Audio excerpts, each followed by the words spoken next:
আমার নাম নিরুপমা। না না, আমি রবীন্দ্রনাথ ঠাকুরের দেনা পাওনা গল্পের নায়িকা নই। আমার পুরো নাম নিরুপমা দত্ত। আমরা 3 বোন, আমি ছোট।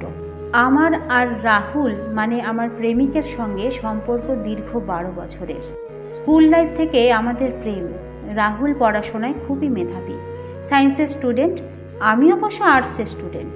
রাহুল আর আমার প্রেমের সম্পর্ক সবাই জানে।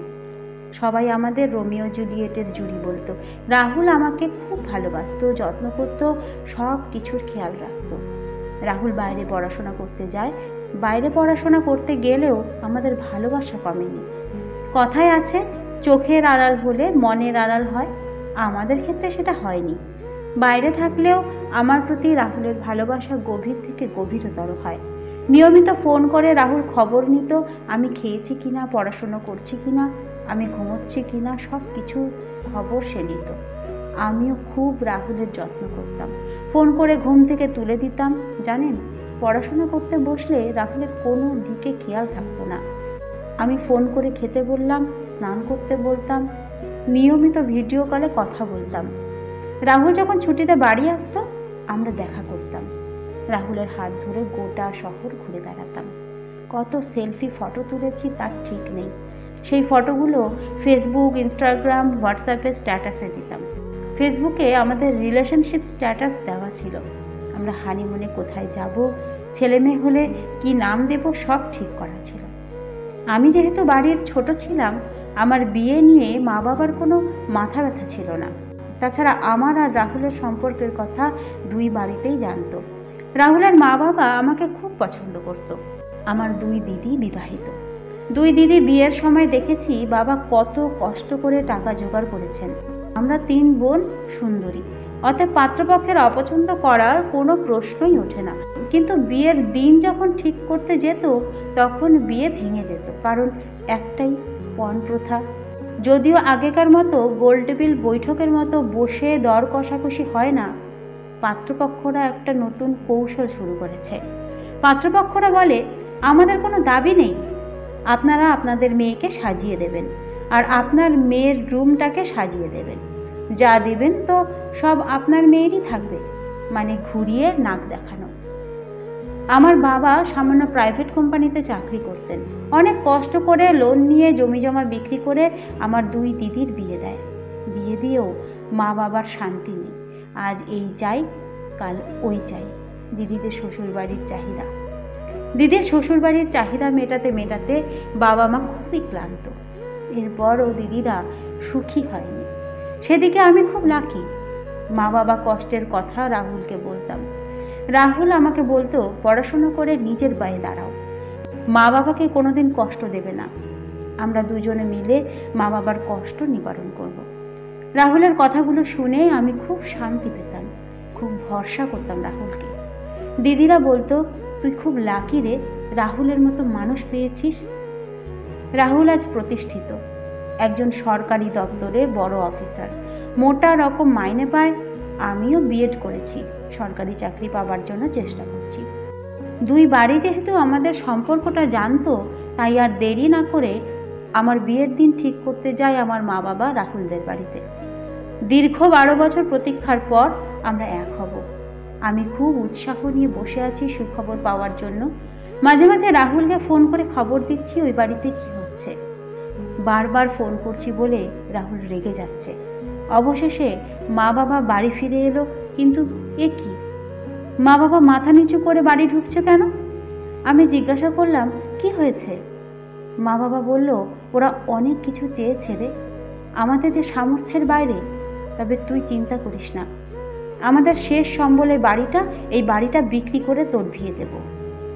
আমার কথাগুলো বিশ্বাসই হলো না। আমি বাবাকে বললাম, বাবা তুমি আমার সাথে মজা করছো বলো? বাবা বলল, না রে, মজা করিনি। আমি বললাম, রাহুল কিছু বলেনি? মা বাবা বলল, না রে, কিছুই বলেনি। কথাটা আমার বিশ্বাস হলো না। আমি সঙ্গে সঙ্গে রাহুলকে ফোন করলাম। অনেকবার রিং হওয়ার পর রাহুল ফোন ধরলো। আমি রাহুলকে বললাম, রাহুল এ কি শুনছি? রাহুল বলল, যা শুনেছ ঠিকই শুনেছ। হ্যাঁ, আরেকটা কথা, আমি আমার মা বাবার উপরে উঠতে পারবো না। আজ আমি যে প্রতিষ্ঠিত ওটা আমার মা বাবার দান। যেহেতু ওনাদের মুখের উপরে আমি কিছু বলতে পারবো না, আমার মা বাবা যা দাবি করেছে তা যদি তোমার মা বাবা দিতে পারে তাহলে এ বিয়ে হবে, নচেত না, বলে রাহুল ফোনটা কেটে দেয়। আমার নিজের কানে শোনা কথাগুলো আমি বিশ্বাস করতে পারছিলাম না। এই কথাগুলো আমার রাহুল বলল আমাকে। না না, এটা হতে পারে না। আমি কান্নায় ভেঙে পড়ি। আমি বোঝাতে পারবো না সেই মুহূর্তে আমার মনের অবস্থা। মা বাবা আমাকে সান্ত্বনা দিয়ে বলে, চিন্তা করিস না মা, তোর 2 দিদির বিয়ে দিয়েছি, তোরও আমরা বিয়ে দেব। আমাদের বুড়ো বুড়ির আর কি, তোর বিয়ে দিয়ে দেশের বাড়ি চলে যাব। আমি মা বাবার কাছ থেকে 1 রাত চেয়ে নিলাম ভাবার জন্য। আমি মা বাবাকে বললাম, আমি তোমাদের কাল আমার সিদ্ধান্ত জানাবো, আর তোমাদের ভয় নেই, আমি আত্মঘাতী হব না। আমার কথা মতো সেই রাতে আমার মা বাবা আমাকে কোনো বিরক্ত করল না। পরদিন সকালে আমি রাহুলদের বাড়ি গেলাম। রাহুলের মা বাবা আমাকে দেখে খুব খুশি হয়ে বললেন, আমরা জানতাম তোমার মা বাবা আমাদের দাবিতে রাজি হবেন। আমি বললাম, না কাকু কাকিমা। আমার মুখে কাকু কাকিমা কথাটা শুনে ওনারা আঁতকে উঠলেন। আমাকে বললেন, কি বললে নিরুপমা, কাকু কাকিমা? আমাদেরকে তো তুমি মা বাবা বলতে। আমি বললাম, ভুল করেছিলাম, আপনারা আমার মা বাবা হবার যোগ্য নন। আমি কোনো বড়লোক ভিখিরিকে মা বাবা বলতে পারবো না। রাহুল তখন রুম থেকে বেরিয়ে এসে বলল, আমার মা বাবা ভিখিরি? তুমি কাকে কি বলছো? জানো আমাদের ইনকাম? তোমার বাবা 7 জন্ম নিলেও এত টাকা রোজগার করতে পারবে না। আমি বললাম, তোমাদের যদি এত টাকা আছে তাহলে আমার মা বাবার কাছে ভিক্ষে করছো কেন?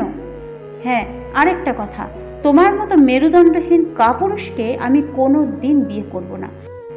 এই বলে বেরিয়ে যাব, সেই মুহূর্তে রাহুল বলল, দাঁড়াও নিরুপমা, আমার তোমার যেসব ফটো ফেসবুক ইনস্টাগ্রামে পোস্ট করেছো সেগুলো ডিলিট করে দিও, আর রিলেশনশিপ স্ট্যাটাসটা ডিলিট করো। আমি বললাম, করব না, যা পারো করে নাও। এই বলে আমি হাসি মুখে বাড়ি ফিরলাম। বাড়ি না ফিরতে ফিরতে রাহুলের ফোনের উপর ফোন। আমি রিসিভ করলাম। রাহুল বলল, হ্যালো নিরুপমা, তুমি আমাকে ব্লক করেছো সব জায়গায় আর পাসওয়ার্ড চেঞ্জ করে দিয়েছো? আমি বললাম, হ্যাঁ, যখন সম্পর্ক তোমার সাথে রাখবো না তখন তোমার নামে পাসওয়ার্ড রেখে কি করব? ওকে, গুড বাই বলে রেখে দিলাম। মা বাবা বলল, কি করলি রে তুই, সব শেষ করে দিলি? মা বাবাকে বোঝালাম আমি, যে ভালোবাসা টাকার জন্য বিক্রি হয়ে যায় সে ভালোবাসার কোনো দাম নেই। আর কোনো মেরুদণ্ডহীন পুরুষকে আমি বিয়ে করতে পারবো না। আমি নিজে স্বাবলম্বী হতে চাই। আমি তোমাদের কাছে থাকতে চাই। তোমরা ভাবো, তোমাদের 2 মেয়ে 1 ছেলে। দিদিদের সুখের জন্য তো তোমরা অনেক কিছুই করলে, কিন্তু দিদিরা কি সুখী হতে পেরেছে? আমি থাকি তোমাদের ছেলের মতো। মা বাবা আমাকে বুকে জড়িয়ে ধরে বলল, তাই হবে মা। পণ প্রথা যুগ যুগ ধরে চলে আসছে, আজও বন্ধ হয়নি, শুধু নামের পরিবর্তন হয়েছে। মেয়েকে সাজিয়ে দাও, মেয়ের রুম সাজিয়ে দাও, যা দেবে তা তো মেয়েরই থাকবে। মেয়েদের সুখের জন্য মা বাবারা মেয়েদের শ্বশুর বাড়ির চাহিদা মেটাতে থাকে, কিন্তু ভেবে দেখুন তো, এত চাহিদা মেটানোর পরেও কি মেয়েরা সুখী হয়? না, হয় না। এখন যুগ পাল্টেছে, সমাজ পাল্টেছে, তা সত্ত্বেও অনেক মেয়েদের মরতে হচ্ছে, নির্যাতিত হতে হচ্ছে এই পণ প্রথার জন্য। কাউকে পুড়িয়ে মারছে, কাউকে গলায় দড়ি দিয়ে টাঙিয়ে দিচ্ছে। এই ঘৃণ্য অপরাধ কবে যে বন্ধ হবে কে জানে। যদিও সময়ের সঙ্গে সঙ্গে পণ প্রথাও হয়তো বিলুপ্তির পথে, কিছু মানুষ আছেন যারা এই পণ প্রথাকে ঘৃণ্য অপরাধ বলে মনে করেন।